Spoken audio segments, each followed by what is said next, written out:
ఏపీలో ఎన్నికలు అయితే ముగిశాయి. మే 13న ఎన్నికలు ముగిసిన తర్వాత నుంచి ఏపీలో పలు ప్రాంతాల్లో జరుగుతున్నటువంటి అల్లర్లు, దాడులు గమనిస్తూనే ఉన్నాము. దీనికి సంబంధించే ఎలక్షన్ కమిషన్ ఆదేశాల మేరకు ఏపీ ప్రభుత్వం సిట్ని కూడా నియమించడం జరిగింది. సిట్ అధికారులు ఈ అల్లర్లు జరుగుతున్నటువంటి ప్రాంతాలలో పూర్తిగా విచారణ చేపడుతున్నారు, ఆధారాలను సేకరిస్తున్నారు, ఎవరు దీనికి కారణం అనేటువంటి అంశాల మీద క్షుణ్ణంగా పరిశీలిస్తున్నటువంటి పరిస్థితి.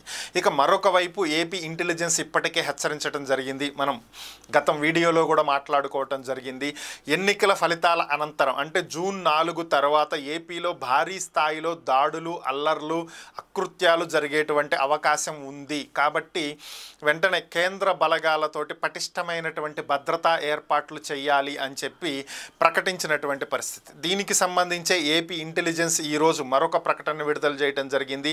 ఏపీ ఇంటెలిజెన్స్ చెప్పినటువంటి సమాచారం ప్రకారం ఏపీలో ఉన్నటువంటి కాకినాడ సిటీ, పిఠాపురంపై ఈసీకి ఇంటెలిజెన్స్ ఒక నివేదిక ఇవ్వటం జరిగింది. కౌంటింగ్కి ముందు తర్వాత కాకినాడ సిటీ, పిఠాపురం నియోజకవర్గాల్లో హింసాత్మక ఘటనలు జరిగే అవకాశం ఉందని ఈ నివేదికలో పొందుపరచడం జరిగింది. అయితే కాకినాడలోని ఏటిమొగ్గ, దమ్ములపేట, రామకృష్ణారావుపేటపై ప్రత్యేక దృష్టి, ఎన్నికలలో గొడవలు చేసిన, ప్రేరేపించిన వ్యక్తులపై పోలీసులు ఫోకస్ పెట్టాలని కూడా ఇంటెలిజెన్స్ విభాగం ఈసీకి ఒక నివేదికను ఇవ్వటం జరిగింది. అంటే పవన్ కళ్యాణ్ గారు పోటీ చేసినటువంటి పిఠాపురం అలాగే కాకినాడ సిటీ ఈ రెండు ప్రాంతాలలో కూడా కౌంటింగ్కి ఒకరోజు ముందు, కౌంటింగ్ తర్వాత కూడా భారీ స్థాయిలో అల్లర్లు జరిగేటువంటి అవకాశాలు ఉన్నాయి. దీని మీద ప్రత్యేకమైనటువంటి దృష్టి సారించండి అని చెప్పి ఇంటెలిజెన్స్ ఒక నివేదిక ఇవ్వటం జరిగింది.